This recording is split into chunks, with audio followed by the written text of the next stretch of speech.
on the Arts on Newsworld and Newsworld International. Today, indie folk, a mellow Martin Amis, and a new Dane. Selfish and generous, he's good and he's an asshole. Hamlet. It may be a gross exaggeration, but Stratford's newest celebrity actor, Paul Gross, plays Hamlet like a hockey player. Canada's favorite Mountie takes on the Danish prince. Next on the Arts, Paul Gross as Hamlet. Alas, poor Yorick. I knew him, Horatio. Fellow of infinite jest.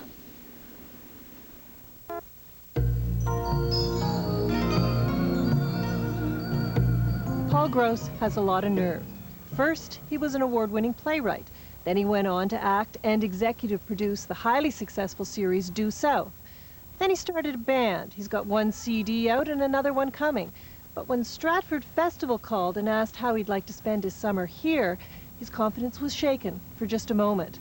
Because to be or not to be Hamlet, now there's a very challenging question.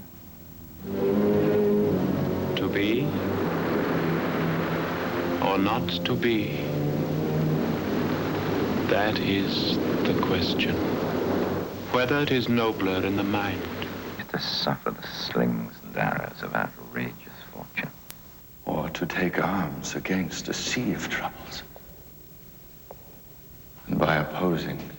And then to die, to sleep, no more.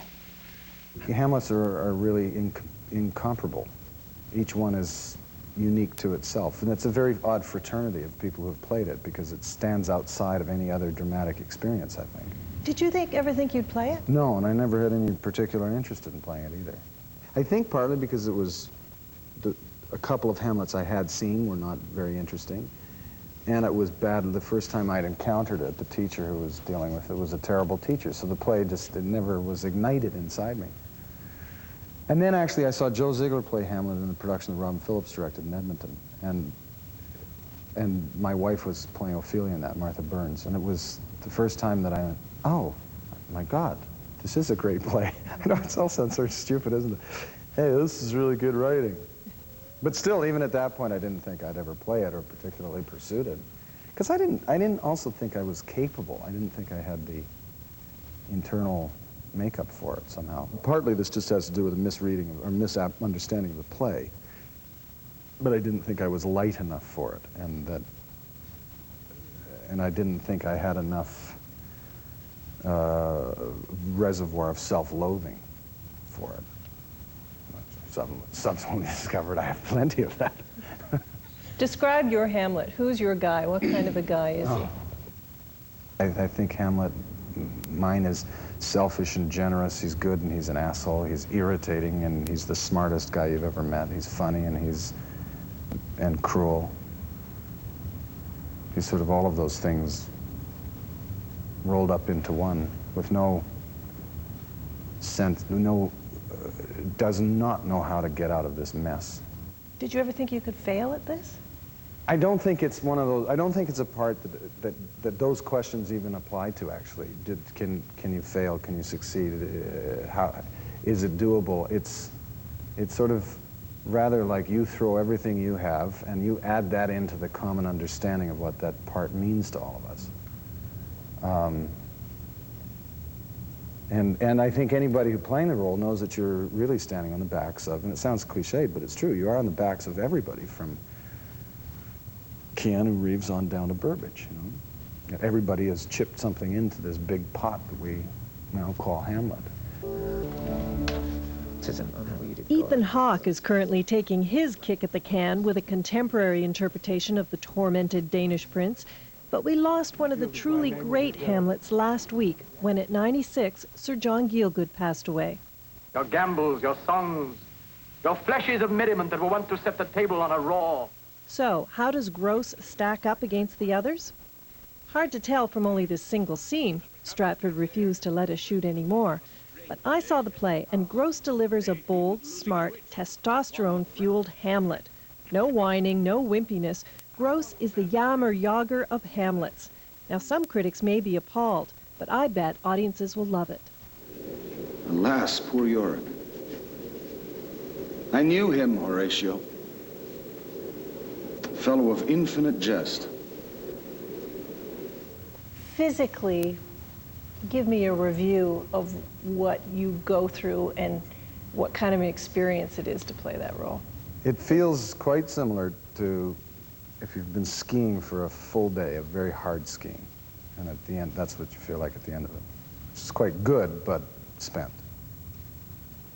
And then it depends on how much I've banged myself up in the course of it. I find you have to start it at a extremely weak point. And for me to get to the emotional weakness, I also have to be sort of physically weak. So on days we're doing the show, I'll work out for a couple of hours before I get here. And then as soon as I feel like I can't quite stand up, then I think, all right, now I'm ready to get ready for the play. In this whole rehearsal process and still on stage, is there one line, is there one speech that for you is so dense and chewy that you're always astounded by? There are a couple things that I'm not quite sure how to do yet, or I know what they are intellectually, but with that kind of complete connection I haven't experienced. And one of them is with the speech with my mother where she says, "What shall I do?" And he says, "Not this by no means that I bid you do. Let the bloat king tempt you again to his bed, pinch wanton on your cheek." It's a very weirdly inverted, oddly constructed thing. So I try different things with it. And I know one of these days it'll suddenly go ding, like, oh, that's what it is. Your wife has been at Stratford Yeah. for a long time. What's been her best advice for you climbing up on these boards? I was sort of nervous about these school matinees and actually talking initially saying, well, do I have to do them? I mean, maybe I don't have to do all these student matinees. She said, that's actually what you're there for. That's the real reason, is to imprint these kids with a show that hopefully will carry them through for the rest of their lives. And if you're lucky enough, you get 10% of them to be excited by live theater and by Shakespeare in particular, then you've done a great service. So, What do you think it's going to feel like going back to doing film or television? Is it just two totally different worlds? yeah, film's obviously very different from this. I don't know. I'm a little concerned that at the end of this I may just quit acting, because Why? it's very hard to imagine any part being quite as exciting and challenging and fulfilling as frustrating, but as all of the possible things that you could experience doing a role. I can't see another one having that. Well, I know there isn't. Paul Gross told me he wanted to bolt just days before previews of Hamlet began. Just drop the whole thing. He was so spooked about the role. But he stuck it out. Shakespeare's Hamlet is now on at Stratford Festival until November 5th. Thanks for watching. See you again, same time, same place.